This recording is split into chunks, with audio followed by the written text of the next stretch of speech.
Hello friends, आज की इस वीडियो में हम the shehnai of Bismillah Khan की एक्सप्लेनेशन को आगे कंटिन्यू करेंगे। ठीक है, देखिए क्लास 9th का चैप्टर 2 है इंग्लिश का, द साउंड ऑफ म्यूज़िक। इस चैप्टर में 2 पार्ट्स हैं। तो जो सेकंड पार्ट है the shehnai of Bismillah Khan, इसकी आधी एक्सप्लेनेशन हम एक और वीडियो में देख चुके हैं। ठीक है, और आज हम उसके आगे की एक्सप्लेनेशन को कंटिन्यू करने वाले हैं। तो फटाफट से जिन्होंने भी वीडियो को लाइक नहीं किया है, लाइक कर दीजिए, चैनल को सब्सक्राइब कर लीजिए और अपने फ्रेंड्स के साथ इस वीडियो को शेयर भी कीजिएगा।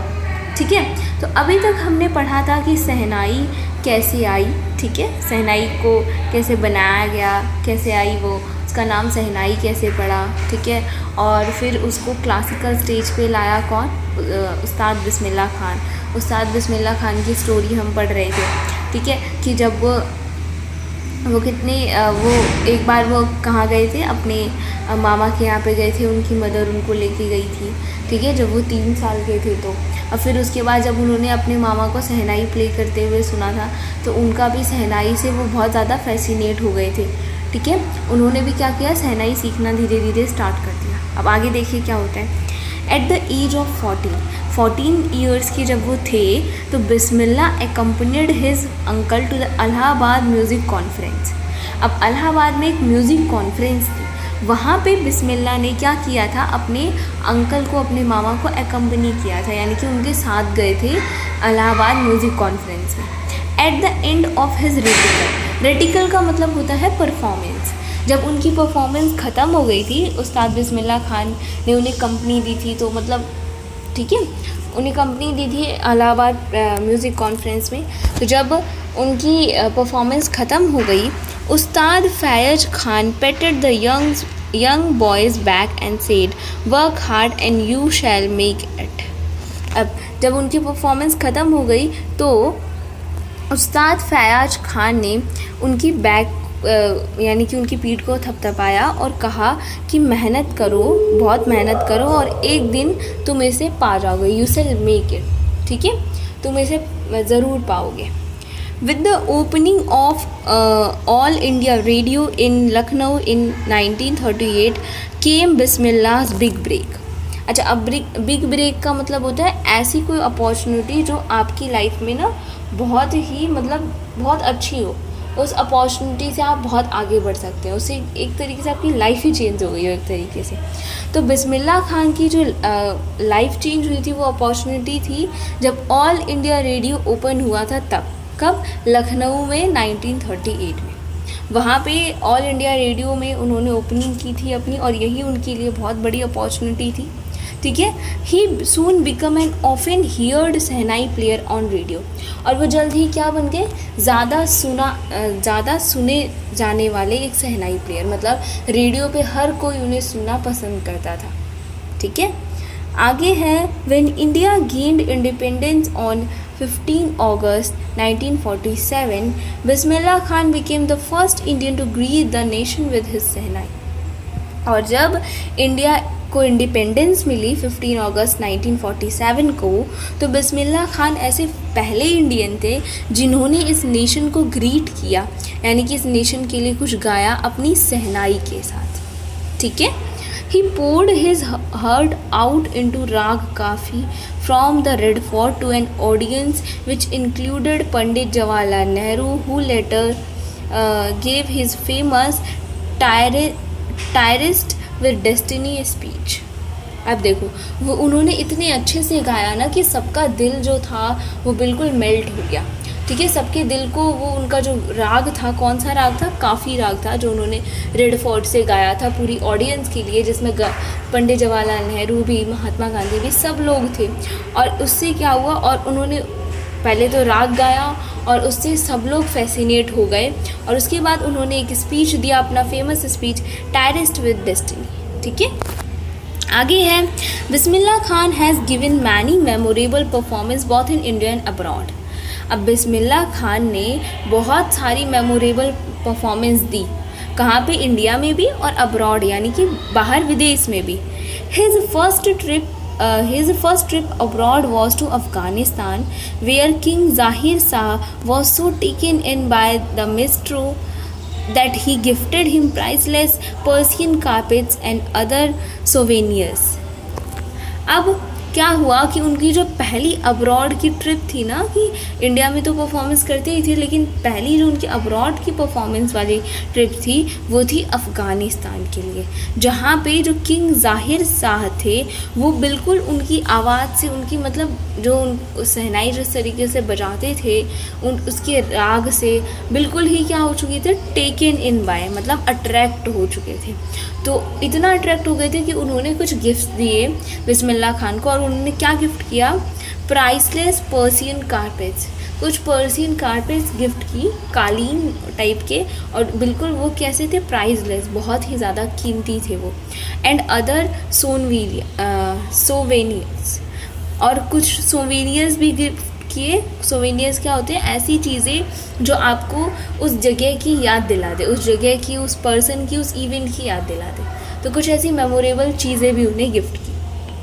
ओके, आगे है, the king of Afghanistan was not the only one to be fascinated with Bismillah music. अब अफ़गानिस्तान के किंग ही सिर्फ फैसिनेट नहीं हुए थे बिस्मिल्लाह के म्यूज़िक से, बहुत सारे लोग थे जो बिस्मिल्लाह खान के म्यूज़िक से बहुत फैसिनेट हो चुके थे। उसी में से एक ये यहाँ पे अब बताया गया है कि film director Vijay Bhatt was so impressed after hearing Bismillah play at festival that he named a film after the instrument called गूंज उठी सहनाई।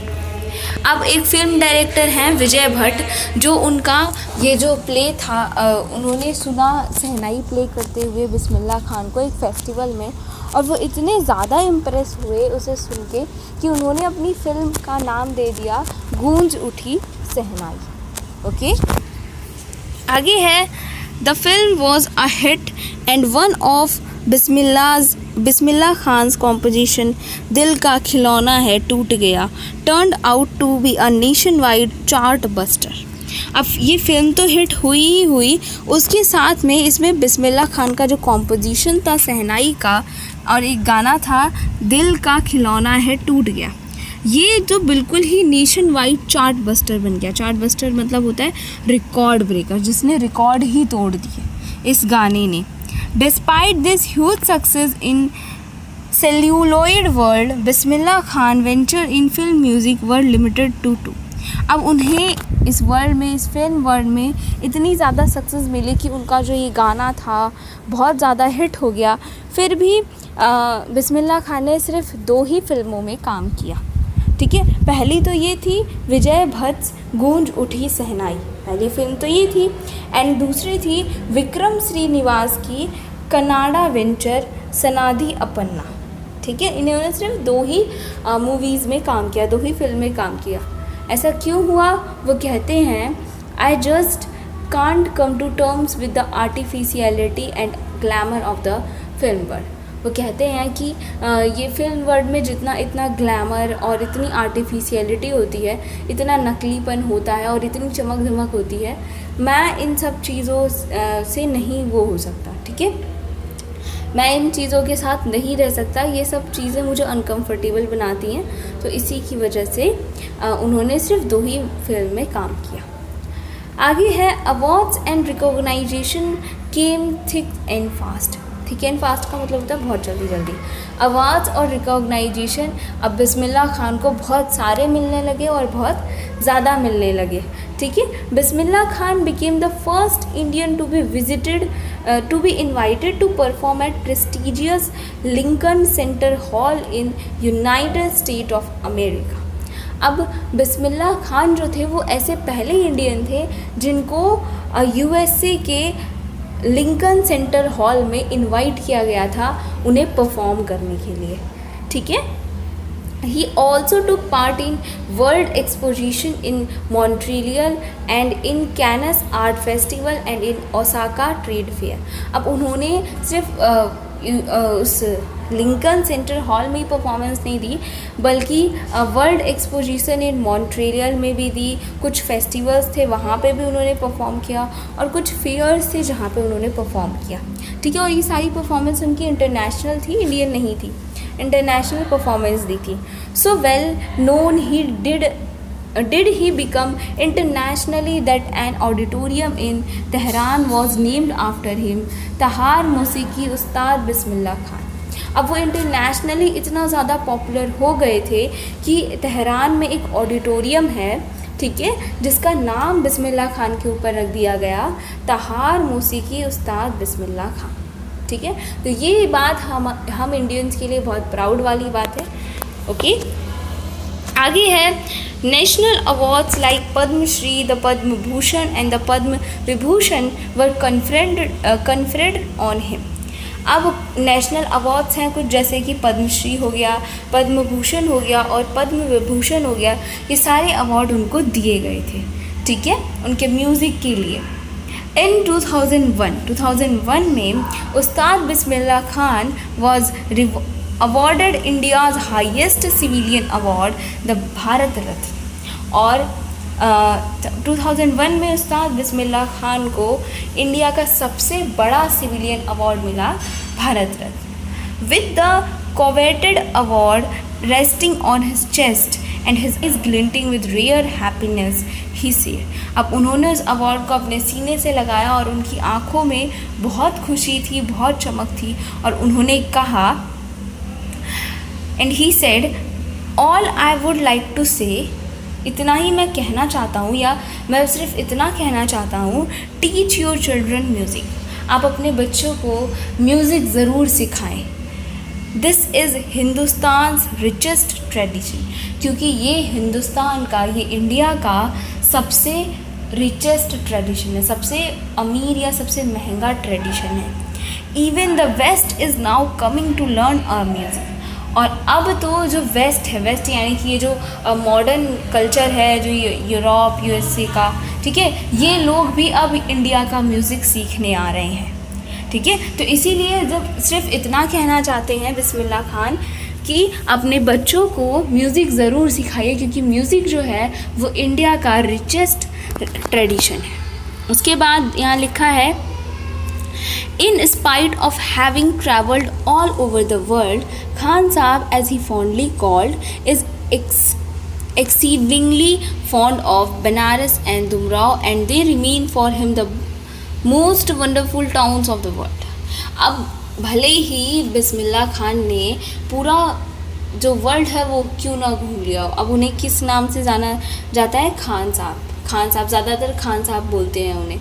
तो अब खान साहब ने पूरा वर्ल्ड भले ही क्यों ना घूम लिया, लेकिन बनारस और दुमराव उनकी वर्ल्ड में सबसे वंडरफुल और सबसे फेवरेट टाउन्स रहेंगे, ठीक है। भले उन्होंने पूरा वर्ल्ड क्यों ना घूम लिया, लेकिन बनारस और दुमराव उनके लिए मोस्ट वंडरफुल टाउन्स हैं वर्ल्ड के।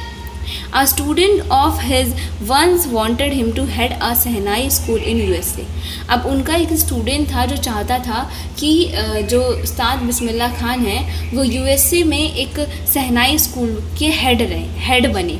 And the student promised to recreate the atmosphere of Banaras by replicating the temples there. Replicating का मतलब होता है कॉपी करना एक तरीके से।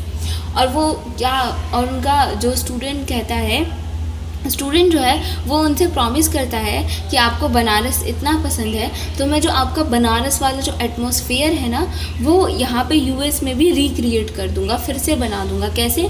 उन टेम्पल्स को यहाँ पे बना के, उन टेम्पल्स को यहाँ पे कॉपी करके, ठीक है, उन टेम्पल्स को यहाँ पे बना के आपको वही वाला एटमॉस्फेयर वापस से रिक्रिएट कर दूँगा जैसा बनारस में है, ठीक है। तो खान साहब उन्हें बहुत अच्छा जवाब देते हैं, कहते हैं बट खान साहब आस्क्ड हिम, लेकिन खान साहब उनसे पूछते हैं if he would able to transport river Ganga as well, क्या वो गंगा रिवर को भी ट्रांसपोर्ट कर लेगा यूएसए में। क्योंकि हमें पता है कि बिस्मिल्लाह खान जब छोटे थे तो वो गंगा रिवर के बैंक्स पे ही बैठ के क्या करते थे, अपने सॉन्ग की प्रैक्टिस करते थे, नए नए राग को इन्वेंट करते थे, उन्हें इम्प्रोवाइज़ करते थे, ठीक है। तो जो गंगा है उसका बहता हुआ पानी उनके लिए बहुत ही बड़ी इंस्पिरेशन है। तो इसीलिए वो कहते हैं कि क्या तुम रिवर गंगा को भी ट्रांसपोर्ट कर सकते हो। Later he is remembered to have said, that is why whenever I am in foreign country I keep yearning to see Hindustan, while in Mumbai I think of only Banaras and the holy Ganga, and while in Banaras I miss the unique Matha of Dumra. वो कहते हैं कि जब मैं किसी foreign country में होता हूँ तो मुझे हिंदुस्तान को देखने का बहुत मन होता है। जब मैं हिंदुस्तान के किसी टाउन में जैसे मुंबई में होता हूँ तो मुझे बनारस और अपनी जो होली गंगा है सिर्फ उसी के ख्याल आ रहे होते हैं, सिर्फ मुझे वहीं जाना होता है। और जब मैं बनारस में होता हूँ तो मैं क्या मिस करता हूँ, डुमराव का वो मट्ठा जो बहुत ही ज़्यादा यूनिक है। ठीक है, तो अब यहाँ से हमें पता चलता है कि जो बिस्मिल्लाह खान है वो अपने होम टाउन से, अपने टाउन से कितना ज़्यादा प्यार करते हैं। ठीक है, आगे है ये दिया गया है, इसे भी पढ़ लेते हैं। शेखर गुप्ता कहते हैं, when partition happened didn't you and your family think of moving to Pakistan. ठीक है, शेखर गुप्ता कहते हैं कि जब इंडिया में पार्टीशन होगा तो क्या आप और आपकी फैमिली पाकिस्तान नहीं जाएंगे। तो बिस्मिल्लाह खान क्या कहते हैं, गॉड फॉरबिड मी लीव बनारस, भगवान मुझे माफ़ करे, मैं बनारस को छोड़ सकता हूँ क्या कभी, नेवर, कभी नहीं। I went to Pakistan once, मैं एक बार पाकिस्तान गया था। I crossed the border just to say I have been to Pakistan, और मैंने बस बॉर्डर क्रॉस किया था ये बताने के लिए कि हाँ मैं पाकिस्तान में हूँ। I was there for about an hour, और मैं बस वहाँ पे 1 घंटे के लिए रहा। आई सेड नमस्कार टू द पाकिस्तानीज़, मैंने पाकिस्तानीज़ को नमस्कार कहा, और सलाम अलैकुम किसको कहा, इंडियंस को कहा। I had a good laugh, और मैंने वहाँ पे थोड़ा इन्जॉय भी किया। ठीक है, ये कहते हैं, जिससे हमें पता चलता है कि वो होम टाउन से, अपनी मातृभूमि से, अपने देश से कितना ज़्यादा प्यार करते हैं। Ustad Bismillah Khan's life is a perfect example of rich cultural heritage of India, one that effortlessly accepts that a devout Muslim like him can naturally play the Sehnai every morning at the Kashi Vishwanath temple. Okay, अब जो उस्ताद बिस्मिल्लाह खान की life है ना, वो बिल्कुल अच्छा example है किसका, रिच और कल्चरल हेरिटेज ऑफ इंडिया का। जब भी कोई उनकी लाइफ के बारे में पढ़ता है ना तो उन्हें इंडिया की संस्कृति और ट्रेडिशन सबकी झलक दिख जाती है। ठीक है, और एक चीज़ जो है वो एफर्टलेसली एक्सेप्ट करते हैं कि एक डिवोट मुस्लिम, यानी कि एक ऐसा मुस्लिम जो बहुत ही ज़्यादा अपने रिलीजन पे भरोसा रखता है, अपने रिलीजन के सारे लॉज को मानता है, वो नेचुरली मतलब बहुत आराम से हर सुबह काशी विश्वनाथ टेम्पल में सहनाई प्ले करता है। यानी कि उनकी लाइफ से हमें ये भी दिखता है कि कभी भी रिलीजन में भेदभाव नहीं करना चाहिए, कि वो एक मुस्लिम थे, ठीक है, लेकिन फिर भी वो हर सुबह काशी विश्वनाथ टेम्पल में सहनाई प्ले करते थे। ठीक है, उस्ताद Bismillah Khan passed away on 21 August 2006 at the age of 90 after a prolonged illness. उस्ताद बिस्मिल्लाह खान इस दुनिया को छोड़ के चले गए 21 अगस्त 2006 को 90 की एज पे, और ऐसा मतलब उनकी डेथ हुई थी, क्या वजह थी, कोई उन्हें प्रोलॉन्ग्ड इलनेस थी, बहुत लंबी बीमारी थी कुछ। ठीक है, he was given a state funeral and the government of India declared 1 day of national morning. अब जब वो गए थे तो उनका फ्यूनरल बहुत अच्छे से हुआ था, उन्हें स्टेट फ्यूनरल मिला था। गवर्नमेंट ऑफ इंडिया ने उस दिन को नेशनल मॉर्निंग से क्या कर दिया, डिक्लेयर कर दिया। तो ये थी बिस्मिल्लाह खान की स्टोरी। आई होप आपको समझ में आई होगी और आपको बहुत अच्छा लगा होगा इनकी स्टोरी पढ़ के। आप मुझे कमेंट सेक्शन में ज़रूर बताइएगा कि आपको ये स्टोरी कैसी लगी। अपने फ्रेंड्स के साथ इस वीडियो को शेयर भी कीजिएगा, और हाँ, चैनल को सब्सक्राइब करना बिल्कुल मत भूलिएगा। अब हम मिलेंगे आपसे अपनी नेक्स्ट वीडियो में, तब तक के लिए take care and bye bye.